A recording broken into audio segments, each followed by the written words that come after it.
चलो जी शुरू करते हैं बेटा। हम आपको साथ में कराएंगे BOP and foreign exchange rate. आप लोग पाएंगे आपकी किताबों में ये अलग अलग चैप्टर्स दिए हुए हैं, लेकिन हम इनको इंटर रिलेट करके पढ़ाते हैं आपको। और हमारी किताब में आपको एक साथ ही मिलेगा BOP and foreign exchange rate.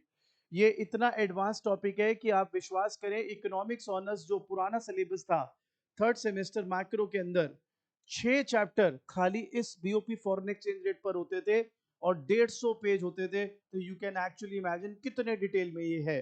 अभी भी आप प्लेलिस्ट में जाके वीडियो देख सकते हो और आपको मिल जाएगा, बहुत ही डिटेल में दिए होते हैं ये एक्सप्लेनेशन। ऑब्वियसली उतने डिटेल में नहीं जाएंगे, लेकिन बहुत बेसिक भी नहीं करेंगे, आपको अच्छी नॉलेज इसकी मिल जाएगी अगर आप ठीक से ये टॉपिक करते हैं। So BOP and foreign exchange rate आपका जो पहला टॉपिक है जो मेरे साथ आप करेंगे वो है फॉरेन एक्सचेंज रेट। आइए आपको समझाता हूं फॉरेन एक्सचेंज रेट क्या होता है। अभी कुछ नहीं उतार रहा, पहले समझ ले सारा। So foreign exchange rate, suppose बेटा एक एग्जांपल से आपको सिखाता हूं। सपोज $1 जो है वो 80 रुपीस का है। $1 जो है वो 80 रुपीस का है, तो इसी को फॉरेन एक्सचेंज रेट कहते हैं। तो बच्चा कहता है ये क्या बात है, कुछ डिफाइन तो करो। तो डेफिनेशन इसको दो तरीके से आप डिफाइन कर सकते हो फॉरेन एक्सचेंज रेट को। पहला, it is the price of one currency in terms of another. It is the price of one currency in terms of another, और it is the rate at which exports and imports of a nation are valued at a given point of time. सो दो definition हो गई आपके पास foreign exchange rate की। पहली, it is the price of one currency in terms of another, या it is the rate at which exports and imports of a nation are valued at a given point of time. ठीक है। अब कई बच्चे मेरे से सवाल करते हैं, सर डॉलर लेना जरूरी है क्या? मैंने कहा मतलब, कह रहे सर आप यूरोस ले लो, आप पीसो ले लो, आप दिराम्स ले लो, आप टका ले लो, मतलब इतनी सारी करेंसी है, येन ले लो। भाई आप कोई भी करेंसी लो। सर आपने डॉलर क्यों लिया? देखिए 99.9% लोगों को नहीं पता, यूएस डॉलर जो है उसको व्हीकल करेंसी कहते हैं। क्या बोलते हैं? Vehicle currency. वो व्हीकल करेंसी का क्या मतलब है, आगे जब ये टॉपिक मैं पढ़ाऊंगा तो उसका मतलब समझाऊंगा, और फिर आप खुद कहोगे कि हाँ यार बात तो सही है, सर ने डॉलर लेके ठीक करा। आई एम टेलिंग यू, आप कोई भी करेंसी लें, पर डॉलर में क्यों ले रहा हूं? Because dollar is a vehicle currency. और व्हीकल करेंसी का कॉन्सेप्ट क्या होता है, जैसे आगे हम आपको चैप्टर लेके जाएंगे बिल्कुल बताते हैं। So फिलहाल yes we can take any currency, but here we will be taking dollars.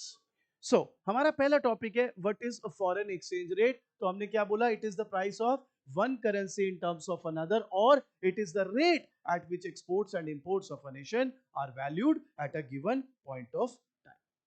अब मेरा बच्चा सवाल उठता है और बड़ा जायज सा सवाल है, सर मैं तो इंडिया में रहता हूँ। हाँ रहता है। सर मैं तो ई रिक्शा पे जाता हूँ। मैंने कहा तो? सर मैं तो अपना जो ग्रोसरी का सामान है बगल की दुकान से ले आता हूँ। मैंने कहा तू भाई कहना क्या चाहता है?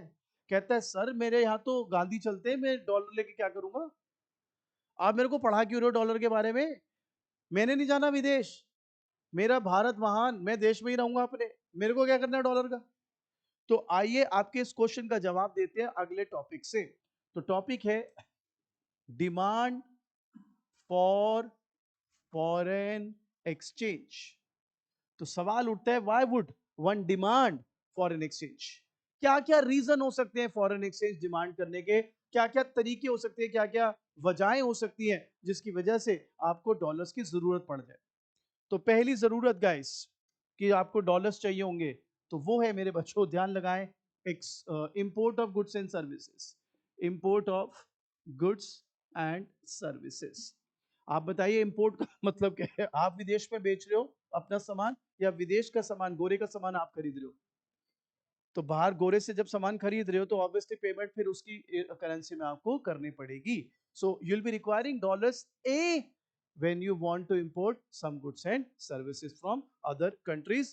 When I say other countries तो implied मानिए वो countries जहाँ डॉलर चाहिए, जहाँ पे डॉलर की जरूरत है। व्हीकल करेंसी का कॉन्सेप्ट यहाँ पर आगे काम आएगा आपको। तो आप बताइए आपको डॉलर्स क्यों चाहिए? Because you want to import, if you want to import certain goods and services. यहां तक बात क्लियर? सर और कोई तरीका? बिल्कुल बताते हैं। आपको अगर ध्यान देंगे, to purchase a financial asset, to purchase a financial asset abroad, अब यहां पर ना बड़ी इंटरेस्टिंग बात है जो आपको सीखनी होगी। लोग इकोनॉमिक्स ऑनर्स भी कर लेते हैं, कंसेप्ट सीखते नहीं, फिर कहते हैं बड़ा मुश्किल है। आपको बात समझनी है। कई बुक्स ना फाइनेंशियल एसेट नहीं लिखती, वो लिखती है टू परचेज एन एसेट। तो आप कहोगे भाई फर्क क्या है? फाइनेंशियल एसेट लिख दो, एसेट लिख दो, फर्क क्या है? जमीन आसमान का फर्क है। स्पेशली अगर आप कॉमर्स स्ट्रीम से हो तब तो आप पक्का मरे। सर कहना क्या चाहते हो, बताता हूं। अगर मैं बाहर से मशीनरी खरीद रहा हूं, क्या खरीद रहा हूं, तो कॉमर्स वाला बच्चा पता है क्या बोलेगा? एसेट है। कॉमर्स वाला बच्चा क्या बोलेगा? ये क्या है। यहाँ पे इसको एसेट ट्रीट नहीं करते, यहाँ पे गुड्स ट्रीट करते हैं इसको। ये अभी से ही पकड़ लो, आगे काम आएगा बीओपी समझने में। तो सर ये फाइनेंशियल एसेट कौन सी है? अरे फाइनेंशियल एसेट वो है जो पेपर क्लेम हो, ऐसी एसेट जो एक जगह से दूसरी जगह ट्रांसफर ना करी जा सके। सर एग्जांपल देना। सपोज तूने लॉस एंजलिस में बंगलो ले लिया, अब तू इंडिया आया कुछ दिन के लिए, तो तू क्या अपने सूटकेस में पैक करके ले आएगा क्या? सिर्फ पेपर क्लेम है कि हाँ तेरा मालिकाना हक है उसके ऊपर। You can not transfer that asset from one country to another. Shares हो गए, स्टॉक्स हो गए, कोई फिजिकल एसेट थोड़े ना है वो। तो ऐसी एसेट को लिया जाता है, और ऐसी एसेट को हम क्या बोलते हैं? Financial asset. तो ये अभी नहीं बात करेंगे ना, तो बाद में जब बीओपी करोगे तो आप परेशान रहोगे। और अगर अभी कंसेप्ट सीख लिया, सर चैलेंज करता हूं बीओपी फॉरेन एक्सचेंज दोनों मिला के 10 मिनट में बाहर, 10 मिनट में बाहर। ये एकोमोडेटिंग और बड़े सारे आपको स्कूल में कराएंगे, एकोमोडेटिंग, ऑटोनॉमस, ऑफिशियलिज्म, यूं धागा खोल देंगे आप, अगर आपको तरीका पता हो पढ़ने का। तो समझ लें, आपको डॉलर्स कब चाहिए? आपको डॉलर्स चाहिए या तो आपको इंपोर्ट करना हो गुड्स एंड सर्विसेज, या आपको परचेज करनी हो फाइनेंशियल एसेट्स। बड़ा मजा आएगा जी। लॉस एंजलिस में ना मेरे को स्विमिंग पूल वाला बंगलो लेना है, ले ले भाई, पेमेंट करनी पड़ेगी किस करेंसी में? Dollars. So you'll be demanding dollars, you'll be needing dollars for that. Clear? तीसरा रीजन, तीसरा रीजन है बेटा टूरिज्म। भाई बाहर घूमने चला गया, टाइम स्क्वायर पे घूमना है आपको, यूएसए में घूमना है जी आपको, तो भैया वहां पे इंडियन रुपी थोड़ा चलेगा, गांधी को तो पहचानेंगे नहीं वो। ठीक है, आपको क्या चाहिए? डॉलर्स। अगेन आप न्यू जनरेशन के बच्चों, आपके दिमाग में आएगा अरे कैसे मजाक की बातें करें, ऑनलाइन सब आजकल पेमेंट हो जाती है, कोई टेंशन नहीं है, कार्ड है मेरे पास, प्लास्टिक मनी है, दैट इज देयर। लेकिन आपको ये समझना पड़ेगा वो कन्वर्जन भी तो कटेगा आपका, कन्वर्जन रेट भी तो कटेगा बेटा। तो अल्टीमेटली है तो डॉलर्स ही ना। समझ गए बात? तो आप बताइए, सबसे पहले हम पढ़ रहे हैं फॉरेन एक्सचेंज रेट क्या है, दोबारा बोलिए। It is the price of one currency in terms of another. It is the rate at which exports and imports of a nation are valued at a given point of time.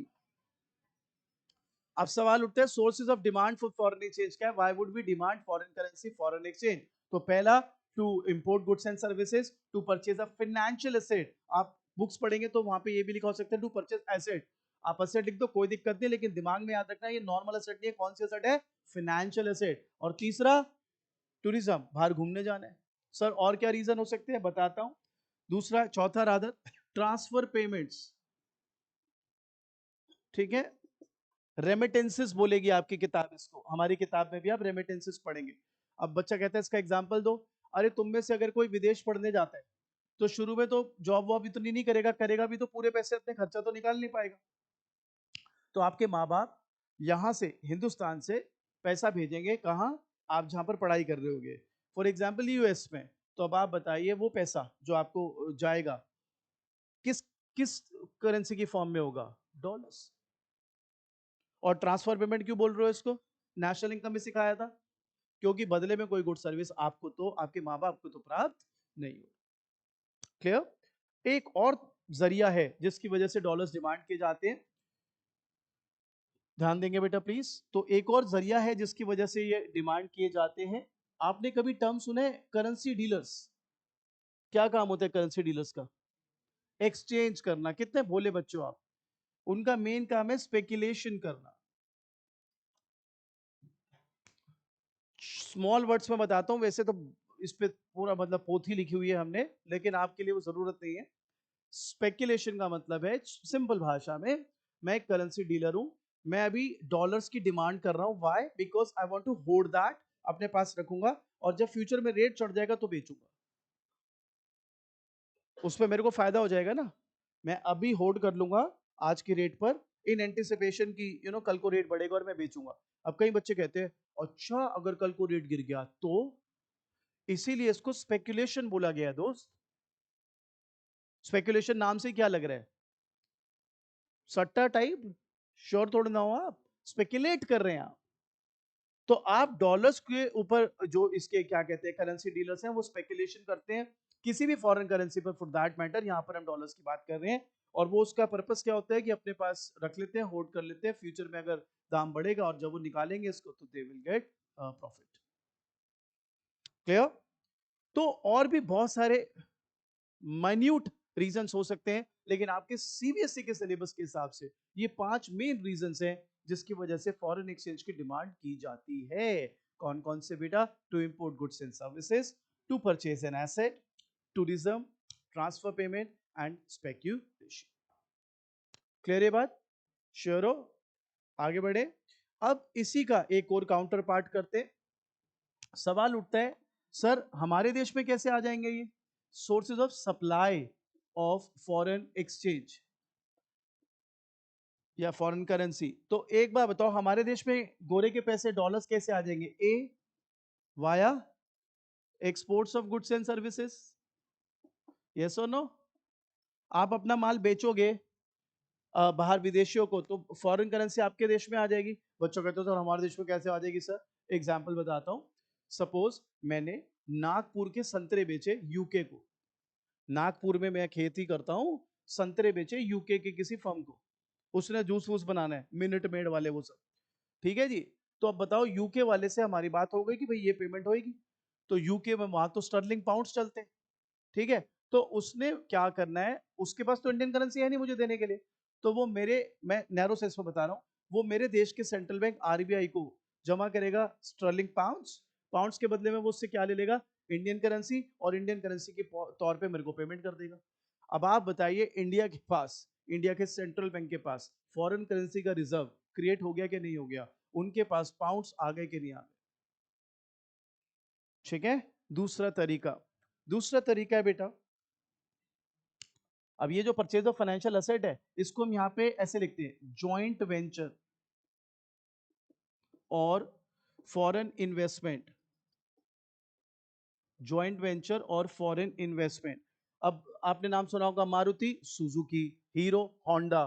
तो बाहर की बहुत सारी company आपके साथ collab करती है, यहाँ पर अपना टेक्नोलॉजी लाती है, पैसा लाती है, मैनेजमेंट स्किल्स लाती है, या कोई सीधा ही आ जाए मैकडोनल्ड्स, केएफसी, बाहर की जो कंपनीज आती है इन्वेस्टमेंट करती है इंडिया में। ऑब्वियसली अब एक बार बताओ, मेरे को इंडिया में फैक्ट्री डालनी है तो मैं यहाँ के लोकल वेंडरों से तो सामान खरीदूंगा, लोकल वेंडर तो इंडियन करेंसी लेंगे, मैं एज अ गोरा डोंट हैव इंडियन करेंसी, तो मैं अगेन देश के सेंट्रल बैंक के पास जाके अपने देश की करेंसी जमा करा दूंगा, उनसे इंडियन करेंसी लेके यहाँ पर जब फैक्ट्री सेटअप करूंगा तो इंडियन करेंसी में पेमेंट करता रहूंगा वेंडर्स को। भाई तुम्हारी क्या पेमेंट बनी? सर मैंने ये छप्पर लगाया था जी। चलो भाई तुम्हारी इतनी पेमेंट। तुम्हारा क्या काम था? जी मैंने यहाँ पे नल के फिट करे थे जी आपकी फैक्ट्री में, ये लो जी इंडियन करेंसी। आप बताओ ये गोरा जितने भी पेमेंट करेगा, ये गोरे के पास ये पैसे कहाँ से आएंगे? देश के सेंट्रल बैंक से, और देश का सेंट्रल बैंक उसको ये इंडियन करेंसी तब देगा जब वो अपने देश के डॉलर्स, पाउंड्स, यूरोज वट जमा कर देगा सेंट्रल बैंक के पास। समझ गए ये बात? तीसरा तरीका, तीसरा तरीका है बेटा स्पेकुलेशन। स्पेकुलेशन अगेन भाई साहब, इस बारे में भी तो स्पेकुलेशन हो सकता है कि इंडियन करेंसी को होल्ड कर लिया जाए कि इसका रेट चढ़ेगा तो हम बेचेंगे, तो वो इंडियन करेंसी खरीदेंगे हमारे देश के सेंट्रल बैंक से और उनको बदले में फॉरेन करेंसी दे देंगे, और उनका एंटिसिपेशन क्या है कि यार अभी होल्ड करके रखते हैं इंडियन आईएनआर को होल्ड करके रखते हैं, जब रेट चढ़ेगा तो बेच लेंगे। समझ गए? चौथा तरीका अगेन ट्रांसफर पेमेंट्स। आप बताओ वहां से यहां पर ट्रांसफर पेमेंट किस किस रूप में हो सकती है? बताओ, बोलो बोलो। Medical tourism, good good, medical tourism is a good example. दूसरा आपको पता होगा यार हिंदुस्तान में ना एनजीओ वगैरह बड़े खुले हुए, ये एनजीओ वो एनजीओ, हालांकि चलो मैं, मेरी फील्ड नहीं है, मैं बोलना नहीं चाह रहा, पर मैं हिंट आपको दे दूं, not everybody is a saint here. बस ये इशारा बहुत है आपके लिए, मैं ज्यादा इस पर जा नहीं रहा इस चीज पर, लेकिन वो सो कॉल्ड उनको एनजीओ को फंड करना है, बाहर से बहुत पैसा आता है एनजीओ में, वो क्या है? Transfer payment. हालांकि उसका यूज क्या होता है वो कभी फिर बात करेंगे। कैमरा पे नहीं कर सकते वो बात, दिक्कत हो जाएगी। चलिए जी आगे बढ़ते हैं। नेक्स्ट, टूरिज्म भी, यस, टूरिज्म के थ्रू भी आ सकता है बाहर का पैसा। अब गोरे आते हैं, सबसे पहले तो यहाँ पहुंच जाएंगे पहाड़गंज, पता नहीं क्या मिलता है पहाड़गंज में, पता नहीं पहाड़गंज ही पहुंचेंगे सारे के सारे, इनको अच्छी दिल्ली दिखती नहीं, पहाड़गंज चले जाएंगे, नहीं तो लाल किले के सामने चले जाएंगे, कहेंगे फिर आप बड़ा डर्टी है, अबे तो तुम गए इधर हो। ऐसे ही हम टाइम स्क्वायर में जाएं, दो गली छोड़ के इतनी बास आ रही होती है वहां पे, इतनी बदबू होती है, और हम कहें तो इतना गंदा है, लोग वो होमलेस पड़े हुए हैं वहां, तो भाई साहब पुलिस कहती है एक दो मेट्रो स्टेशन पे मत जाओ, चाकू वाकू मार देते हैं, ये हाल है। तो अब आप बताओ ना, अगर मैं जान के उसी जगह जाऊं और मैं फिर बोलूं देखो यार कितना अनसेफ है अमेरिका, ये तो वही वाली बात हो गई। एनीवेज चलो अपने देश को हम ऊपर रखते हैं, उनको बोले गोरों को भाई तुम जरा वहां साइबर हब होके आओ, बढ़िया जगह होके आओ जरा, तुम्हें पता चले इंडिया भी तरक्की कर रहा है यार। एनीवेज तो टूरिज्म के थ्रू आते हैं यहाँ पर, उनको इंडिया में खर्चा पानी तो करना है, इंडियन करेंसी में करेंगे, इंडियन करेंसी उनके पास है नहीं, तो वो सेंट्रल बैंक से हमारे वो करवा लेंगे। अच्छा, कुछ बच्चे कहते हैं सर आपने तो कहा था सेंट्रल बैंक पब्लिक से डील नहीं करता, central bank does not deal with public. ये देखो पार्थ कैसे स्माइल आई, कह रहा मेरे दिमाग में यही सवाल था भाई। देखो चार ना चैनल्स होते हैं जिसके through currency, foreign exchange market इसको बोलते हैं, तो सेंट्रल बैंक के अंडर भी जो करेंसी डीलर है या जो भी बैंक्स है, फाइनेंशियल इंस्टीट्यूशन है, वो उन्हीं के अंडर काम हो रहा है सारा। तो मैं सेंट्रल बैंक जब बोल रहा हूँ इसका ये कदापि मतलब नहीं है कि सीधा ही सेंट्रल बैंक, जो भी उसके चैनल बने हुए हैं उसके थ्रू। और अगर आपको वो चैनल सीखने हैं तो मैं आपको ई कॉमर्स की वीडियो शेयर कर दूंगा, आराम से पढ़िए, ठीक है, फ्री में पढ़िए, खूब सारा पढ़िए, पर अभी जरूरत नहीं है आपके लिए। यहां तक क्लियर? तो अब तक हमने पढ़ लिया फॉरेन एक्सचेंज की डेफिनेशन क्या है, डिमांड फॉर फॉरेन एक्सचेंज या सप्लाई ऑफ फॉरेन एक्सचेंज मोटे मोटे तौर पर कैसे होता है। तो फॉरेन एक्सचेंज रेट क्या है? It is the price of one currency in terms of another. It is the rate at which exports and imports of a nation are valued at a given point of time. यहां तक भी बात clear? Demand क्यों की जाती है?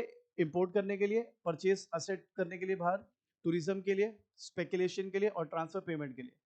Sources of supply, dollar India में कैसे आ जाते हैं? Export, joint venture, foreign investment, speculation, again transfer payment, और एक कौन सा रह गया भाई हमारा?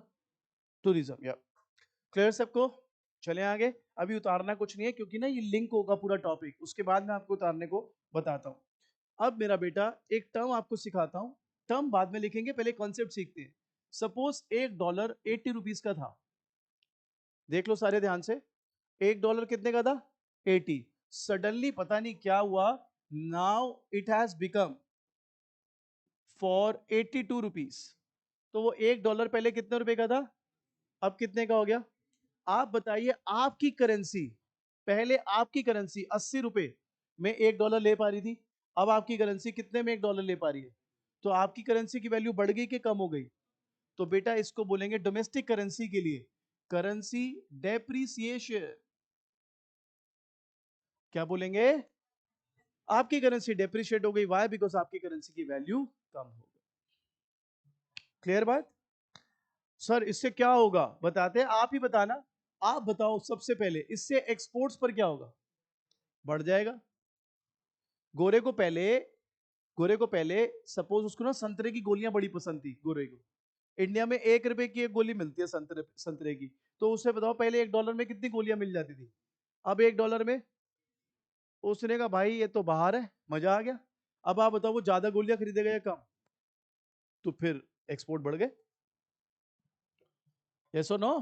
भाई उसको सस्ता पड़ रहा है ना आपसे खरीदना। यस और नो? अच्छा जी, इंपोर्ट्स पर क्या असर पड़ेगा? हाँ जी, क्यों कम हो जाएंगे? क्योंकि बाहर से पहले हमें $1 का सामान ₹80 का पड़ता था, अब कितने का पड़ रहा है? तो हमने हमने फिर क्या कहना है एज अ टिपिकल इंडियन, उनकी क्वालिटी अच्छी नहीं है। अब वो बात नहीं रही, अबे तेरे जेब में पैसे नहीं रहे भाई, समझ गए बात? तो इंपोर्ट क्या हो जाएंगे? कम। तो मुझे एक बात बताओ सोच के, इससे आपकी इनकम पर क्या फर्क पड़ेगा? अब सुनो इसको समझने के लिए, एक्सपोर्ट अगर बढ़ रहे हैं और इंपोर्ट अगर कम हो रहे हैं तो नेट एक्सपोर्ट्स बढ़ जाएंगे। Net exports is equal to exports minus, export बढ़ रहा है इंपोर्ट कम हो रहा है तो नेट एक्सपोर्ट्स बढ़ जाएगा। और ये नहीं कि ये चैप्टर आ गया तो मैं तेरे को बता रहा हूं, मैं तो तेरे को शुरू से बिल्ड करके आ रहा हूं, तभी तो मैं बोल रहा था पूरी मैक्रो 2 घंटे में साइड कर देगा तू, पूरी मैक्रो पूरी किताब। इनकम एंड एम्प्लॉयमेंट पे चल, एडी के कंपोनेंट सिखाए थे तेरे को। एडी 2 सेक्टर में क्या था, सी प्लस, 3 सेक्टर में C plus I plus, 4 sector में G plus N X. N X बढ़ेगा तो एडी बढ़ेगा, एडी बढ़ेगा तो इनकम बढ़ेगी। अब कहीं आएगा फुल एम्प्लॉयमेंट है तो क्या, केन्स ने तो माना अंडर एम्प्लॉयमेंट है, आप केनेजियन थ्योरी पढ़ रहे हो। डिमांड बढ़ी, आपने आउटपुट बढ़ाया, इनकम बढ़ेगी। समझ गए बात? अच्छा, अब अगर उल्टा हो जाए, $1 80 का था, वो 80 से 78 का हो गया। आप बताओ पहले $1 लेने में कितने पैसे लगते थे, अब तो आपकी करेंसी की वैल्यू बढ़ गई कम हो गई? बढ़ गई, तो इसे क्या बोलोगे, करेंसी एप्रिसिएशन। क्या बोलेंगे इसको, करेंसी एप्रिसिएशन। अब आप बताओ इससे एक्सपोर्ट्स पर क्या फर्क पड़ेगा जी, कम हो जाएंगे, इंपोर्ट्स इंपोर्ट्स बढ़ जाएंगे, और नेशनल इनकम कम हो जाएगी, क्योंकि नेट एक्सपोर्ट्स कम हो गया। अब आपके छोटे छोटे प्यारे प्यारे दिमागों में एक सवाल आ रहा होगा, सर डोंट यू थिंक ये कॉन्ट्राडिक्टिंग है? मैं भाई क्या कॉन्ट्राडिक्टिंग है? कह रहा सर आपने यहां पर क्या लिखा है, करेंसी, तो ये तो बड़ा अच्छा साउंड हो रहा है, हमारी करेंसी की वैल्यू बढ़ गई, एप्रिशिएट हो गई हमारी करेंसी। मैंने कहा हाँ तो अच्छी बात है। कह रहा सर इनकम तो कम हो रही है। कॉन्ट्राडिक्शन देख रहे हो? वहां पर क्या हुई थी, करेंसी, करेंसी, लेकिन इनकम, डोंट यू थिंक ये कॉन्ट्राडिक्टिंग है? बोल बोल। वो तो तू मेरे को रीजन बता रहा है ना कि किस वजह से। पहला ही दिमाग में एक झटका नहीं आता, यार करेंसी डेप्रिसिएशन तो यार नेगेटिव बात है, मेरी इनकम बढ़ रही है, मगर इससे करेंसी एप्रिसिएशन तो पॉजिटिव बात है यार, मेरी इनकम घट रही है इससे, यार ऐसी वैल्यू बढ़ा के क्या करूंगा कि मेरी इनकम ही घुस जाए।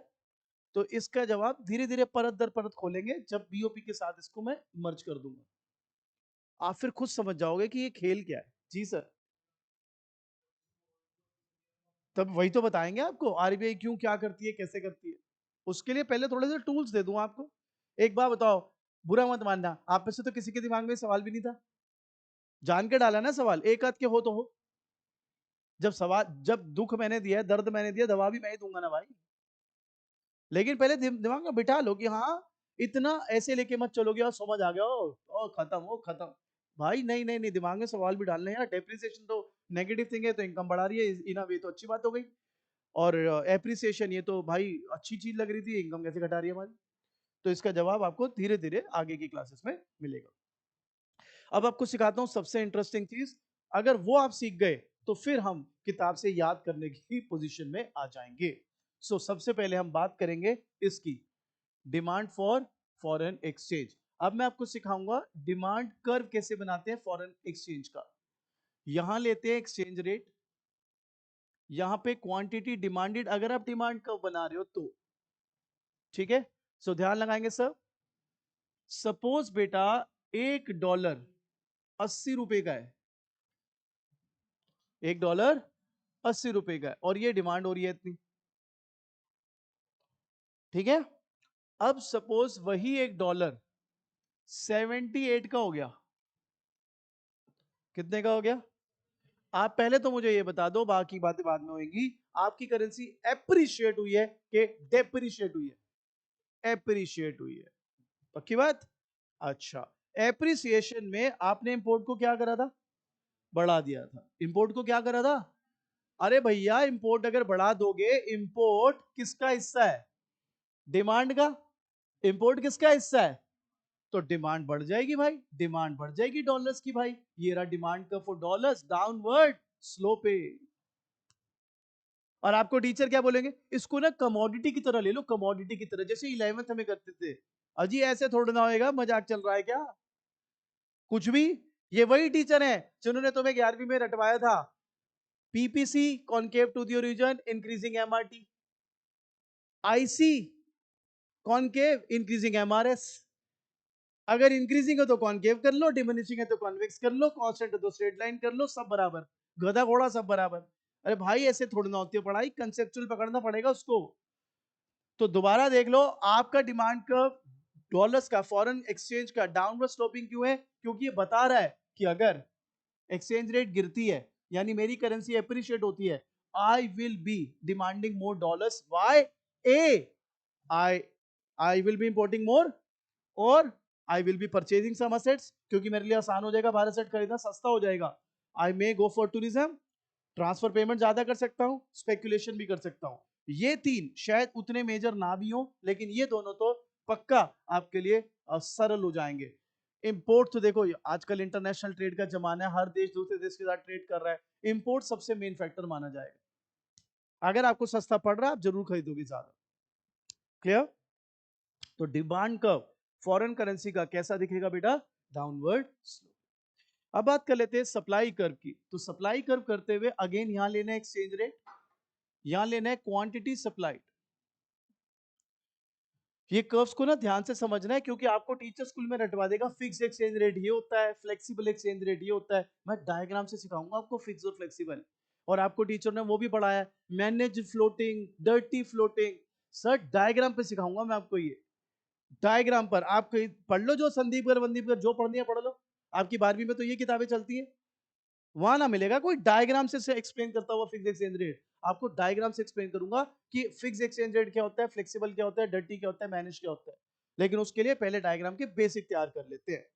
अब क्योंकि मैं सप्लाई कर्व की बात कर रहा हूं, ये है $1 80 के बराबर. ठीक है, $1 कितने के बराबर? 80 के बराबर. ये हो गई क्वांटिटी सप्लाइड. सपोज, अब सपोज ये $1 80 से 82 हो गया, 80 से 82 हो गया. आप सबसे पहले तो ये बता दो, आपकी करेंसी एप्रिशिएट हुई कि डेप्रिशिएट? डेप्रिशिएट. डेप्रिसिएशन में आपका एक्सपोर्ट, एक्सपोर्ट अगर बढ़ेगा, एक्सपोर्ट किसका हिस्सा है भाई? सप्लाई का. एक्सपोर्ट किसका हिस्सा है? तो इन अदर वर्ड्स, अगर $1 80 से 82 हो रहा है, तो गोरे को आपसे अब खरीदना सस्ता पड़ रहा है कि महंगा? सस्ता पड़ रहा है. उसको पहले $1 में कितने का सामान मिलता था? 80 का. अब उसे $1 में कितने का सामान मिल रहा है? 82 का. तो बेटा वो आपसे ज्यादा खरीदेगा, आपके पास सप्लाई ऑफ फॉरेन करेंसी बढ़ जाएगी. That's why supply curve is upward sloping. तो एक्सचेंज रेट अगर बढ़ता है सप्लाई बढ़ेगी, एक्सचेंज रेट घटता है तो सप्लाई घटेगी. अगर एक्सचेंज रेट बढ़ता है तो डिमांड कम हो जाएगी, एक्सचेंज रेट घटती है तो डिमांड बढ़ जाएगी. आप इसको नॉर्मल कैसे ले सकते हो? जो आपको टीचर अगर कहता है कि इसको नॉर्मल कमोडिटी की तरह ले लो, नॉर्मल कमोडिटी का प्राइस कहां है इसमें? रिलेटिव प्राइस चल रहा है, एक्सचेंज रेट की बात हो रही है. ये थोड़ा ना कि वो डिमांड कर डाउनवर्ड स्लोपिंग वैसा रिजेंबल कर रहा है तो वैसा आप सीख जाओगे. सर पूरा फिर गोबर कर दोगे एंड में, आपको कॉन्सेप्ट ही नहीं पता होगा, फिर रट्टे लगाते रहो. मैडम ने बोला है ऑटोनॉमस एकोमोडेटिंग जरूर आएगा, मैं वो रट लेता हूं. अरे भाई समझ के करना. ये बात समझ आ गई? ये उसकी तरह नहीं लेना. कंसेप्ट में दिक्कत है तो मेरे से पूछो, मैं कंसेप्ट तो करा ही रहा हूं आपको. बोलो जी क्लियर? अब आ जाता है इक्विलिब्रियम. इक्विलिब्रियम सिंपल है यार. Demand curve downward sloping, supply curve upward sloping. ये रहा आपका फॉरेन एक्सचेंज रेट डिटर्मिनेशन या इक्विलिब्रियम. क्लियर? Sure everybody? तो अब बुक से इसको आपको याद कराते हैं. अब हमने फॉरेन एक्सचेंज रेट, उसकी डिमांड, उसकी सप्लाई, करेंसी कब डेप्रिशिएट होती है, कब एप्रिशिएट होती है, डिमांड कर्व की नेचर क्या है, सप्लाई कर्व की नेचर क्या है, कोशिश किए शॉर्ट में सीखेंगे. आने वाली क्लासेस में इसी को डिटेल में हम लेके जाएंगे, बीओपी से रिलेट करेंगे. तो ये इतना जबरदस्त तरीके से खुल जाएगा टॉपिक कि एक्चुअली में आप 12th में होते हुए भी 12th से बहुत आगे की नॉलेज ले जाओगे. तो फिर ये जो अखबार वगैरह आपको समझ नहीं आते, इकोनॉमिक टाइम्स वगैरह, वो भी काफी हद तक समझ आने लगेंगे. और जो ब्रह्मजोत कह रहा है आरबीआई फिर कैसे काम करता है इसमें, ये वो, ये भी आपको सिखाऊंगा. अगर आपको याद हो तो हमने एक आपको टॉपिक कराया था कि परचेजिंग पावर को helps in the stabilisation of internal and external value of currency. Money banking में हमने फंक्शन किया था ना, तो तब मैंने आपको बोला था अभी सिर्फ याद कर ले, बीओपी में सिखाऊंगा. तो आ गया बीओपी का टाइम, आपको सिखाऊंगा कैसे it helps in the stabilisation of internal and external value of currency. अब तो पूरा सर्कल घूमेगा. जैसे ही किताब खत्म, ये चैप्टर खत्म, 2 घंटे के अंदर आप मैक्रो उड़ा के फेंक दोगे, 2 घंटे में. बस अब समय आ रहा है. अब बातें तो हमने पहले बहुत कर ली, अब जो है समय आ गया प्रूफ करने का कि 2 घंटे से ऊपर औकात ही नहीं पूरी मैक्रो इकोनॉमिक्स किताब. तो अच्छे से इसको लपेटते हैं, 50-60 सैंपल पेपर जो भी मार्केट में सारे कराते हैं, आपको मजा आ जाएगा. पर ये टॉपिक बड़ा ही प्यारा है, कंसेप्चुअली बिल्ड करेंगे, बहुत मजा आएगा. आओ जी किताब निकाल लो, किताब से पढ़ाता हूं मैं आपको.